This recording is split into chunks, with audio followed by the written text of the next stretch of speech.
चलिए समझते हैं कि पितृसत्तात्मक समाज क्या होता है, जिसको हम पैट्रियार्कल सोसाइटी भी कहते हैं।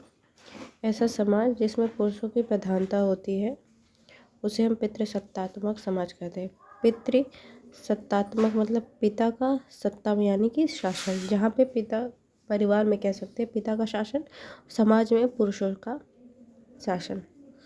इसके बारे में थोड़ा सा पढ़ सकते हैं हम। देखिए यहाँ पे पितृसत्तात्मक समाजशास्त्र के विद्वानों ने पितृसत्ता को प्राचीन काल से चली आ रही एक सामाजिक व्यवस्था के रूप में स्वीकार किया है।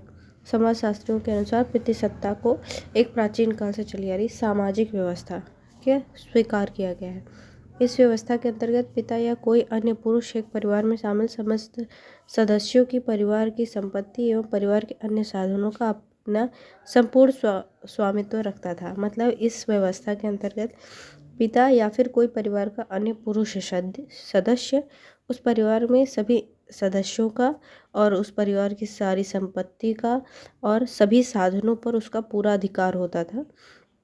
परिवार की सभी वस्तुओं पर पूर्ण स्वामित्व रखने वाले इस पुरुष को ही परिवार का मुखिया कहा जाता था या परिवार के मुखिया के नाम से संबोधित किया जाता था।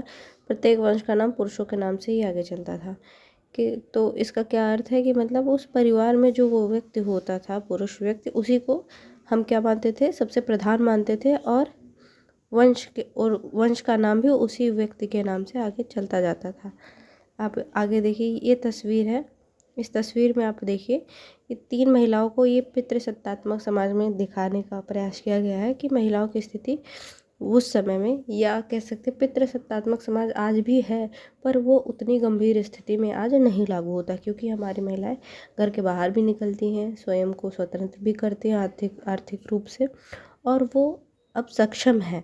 लेकिन ये पहले की स्थिति महिलाओं की ऐसी हुआ करती थी कि जैसे ये 3 महिलाएं हैं और इन तीनों की आंखों पे पट्टी है और मुंह पे पट्टी है।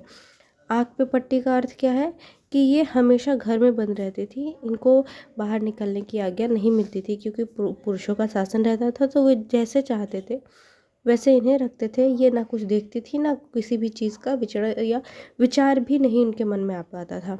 और ये मुख पर ना इन्हें कुछ देखने का अधिकार था, ना ही इन्हें ज़्यादा कुछ बोलने का अधिकार था।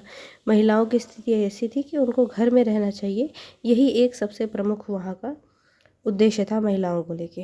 ये पितृसत्तात्मक समाज को प्रदर्शित करने वाला एक चित्र है। ठीक है, अब आगे चलते हैं। सामाजिक और पारिवारिक जीवन। अभी वर्तमान समय में भी जो कुछ स्थितियां हैं उनका भी इनमें वर्णन किया गया है। आगे से देखते हैं सामाजिक और पारिवारिक जीवन में कि औरतें समाज और परिवार में कैसे, क्या उनकी स्थान दिया जाता है, उनको क्या महत्व दिया जाता है, इसका वर्णन करता है।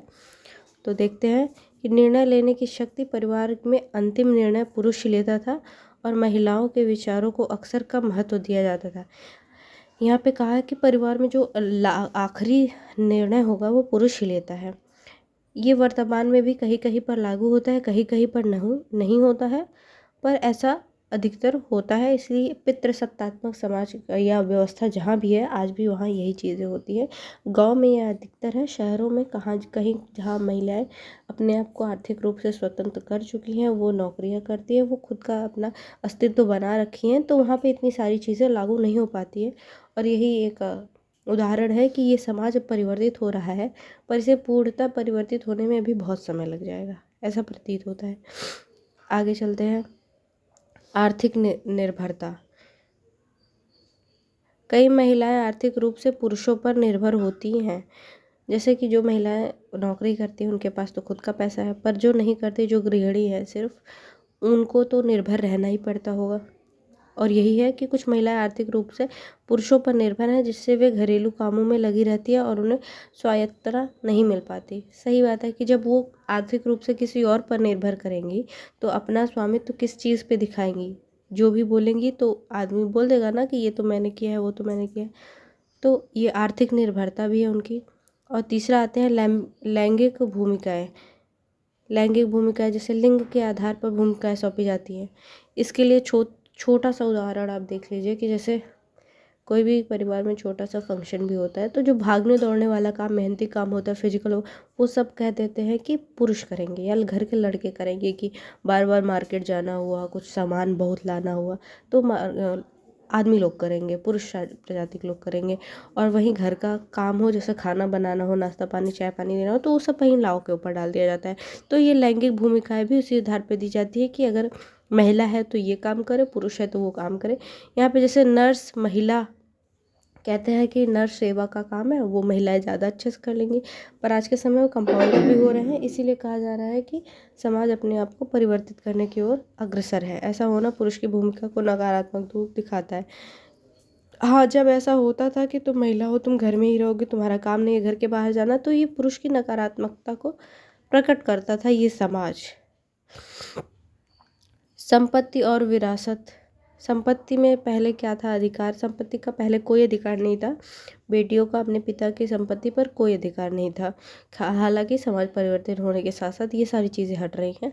तो देखते हैं, महिलाओं के पास संपत्ति का अधिकार कम होता है या वे आर्थिक रूप से पुरुषों पर निर्भर होती हैं। ऐतिहासिक रूप से संपत्ति का अधिकार मुख्य रूप से पुरुषों के पास रहा है, ये जाहिर सी बात है। पहले भी पुरुषों के पास ही संपत्ति का सबसे अधिक अधिकार होता था, जो कि एक पितृसत्तात्मक समाज को बखूबी प्रदर्शित करता है कि उसमें पुरुषों का कितना बोलबाला था। उसमें महिलाओं का कोई इतना महत्वपूर्ण योगदान नहीं हो पाता था, सिवाय घर संभालने के, घर के काम करने के और घर में ही रहने के। ना उनको अपने विचार देने की कोई स्वतंत्रता थी, ना ही वो कोई चीज़ का निर्णय ले पाती थी। आर्थिक असमानताएं। संपत्ति का बहुत बड़ा हिस्सा पुरुषों के पास रहता था।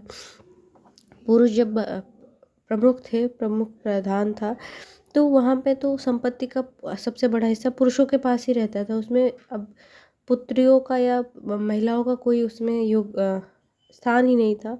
पुरुष के ही नाम पे सब कुछ होता। जब महिलाएं सिर्फ घरेलू श्रम करती थी, जबकि महिलाएं सिर्फ घरेलू श्रम करती थी और महिलाओं को सिर्फ घर के कामों में रखा जाता था, और यही उनका एक प्रकार से एक काम था कि सिर्फ घर का काम करेंगी, उनकी यही जिम्मेदारी थी और महिलाएं उसी में अपना जीवन व्यतीत कर देती थी।